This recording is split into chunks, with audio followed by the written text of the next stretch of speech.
वो तो अच्छी बात कही कि वो तो स्टाफ थे, वो तो नौकरशाह थे, और नौकरशाह रहते रहते उनको कहा गया, उनकी इच्छा हो गई, क्योंकि नेता के साथ जब रहते हैं और उनका पावर देखते हैं और पावर देख करके लोगों को अभिलाषा हो जाती है नौकरशाह को कि हम भी कुछ राजनेता हो जाते हैं। इन्फॉर्मेशन देख रहे हैं और मैं हूं आपके साथ रंजन सिंह। बता दें आपको कि आरसीपी सिंह भारतीय जनता पार्टी को ज्वाइन करने वाले हैं। उन्होंने यह भी कहा कि जेडीयू का विलय हो जाएगा आरजेडी में। इसको लेकर आज बिहार सरकार के भवन निर्माण मंत्री ने आरसीपी सिंह पर जमकर निशाना साधा है। नौकरशाह कहा, नौकरशाह थे आरसीपी सिंह, नीतीश कुमार के फाइल उठाते थे, फ़ोन लगाते थे। नेता के साथ रहते रहते इच्छा उनकी हो गई कि हम भी नेता बन जाएं, ताकि उनका जो नेता के साथ जो उठना बैठना है, तो इस तरह की इच्छा उन्होंने जाहिर की ताकि हमको भी कोई फ़ोन लगा कर दे, हम भी उजला कुर्ता पैजामा पहने। इस तरह की बातें अशोक चौधरी ने आरसीपी सिंह के ऊपर कही है। साथ ही साथ उन्होंने इस बात को भी कहा कि जिस प्रकार से आरसीपी सिंह की बात करें तो आरसीपी सिंह ने किया ही क्या है पार्टी के लिए।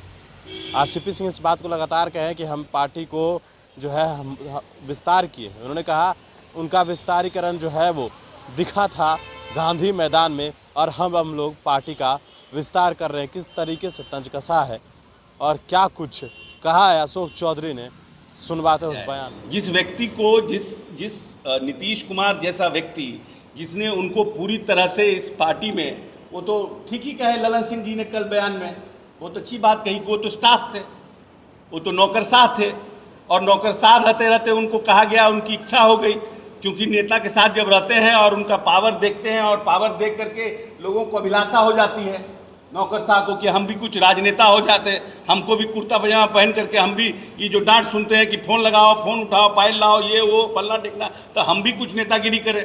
तो उन्होंने इच्छा जाहिर की नीतीश जी के सामने कि भाई हमको भी दे दीजिए राजनीति में मौका, और माननीय नेता ने उनको राज्यसभा में मौका दे दिया। सोचे कि इतने पुराने और मेरे विश्वासी आदमी हैं, उनको महामंत्री संगठन बना दिया। महामंत्री संगठन बन गए तो उन्होंने पैरेलल सिस्टम अपना चालू कर दिया।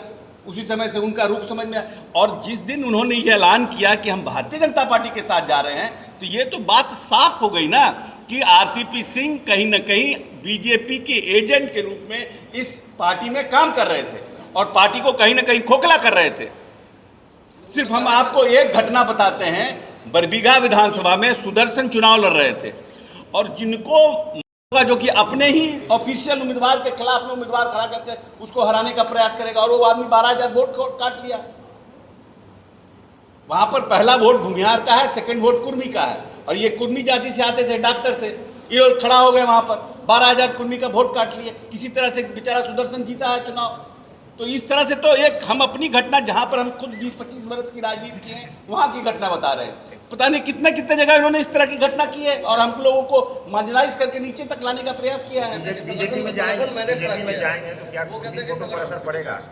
बीजेपी में शामिल होंगे तो आपने कहा कुर्मी वोट काटने, तो क्या असर पड़ेगा कुर्मी वोट पर? काहे का असर पड़ेगा? उनका कौन पूछता है? यहाँ नीतीश कुमार को लोग पूछता है, काम को नीतीश कुमार जी को क्यों पूछता है लोग? चाहे नीतीश कुमार जी की जो इज्जत है या जो प्रतिष्ठा है इस देश में, चाहे लोग जो उनकी क्रेडिबिलिटी को मानते हैं, क्यों मानते हैं? क्योंकि उनकी सादगी, उनका काम करने का तरीका, उनका बोलने का तरीका, उनकी जो बिहार के डेवलपमेंट के लिए उनका जो एक पैशन है, इसके लिए नहीं इज्जत करता है लोग। आरसीपी सिंह के लिए काहे के लिए इज्जत करेगा? ये कौन वोट दे देगा आरसीपी सिंह? कौन ऐसा काम करती है? कोई पूछ लीजिए पूरे प्रदेश के वर्कर को, भर मुँह बढ़िया से बात भी करते थे क्या आरसीपी सिंह प्रदेश के कार्यकर्ताओं से?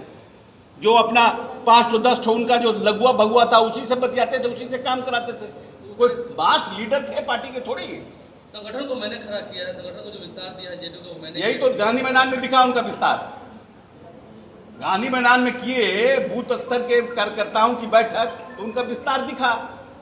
अब ललन सिंह आए हैं, अब विस्तार हम लोग कर रहे हैं, अब उसके बाद देखिएगा विस्तार गांधी मैदान में।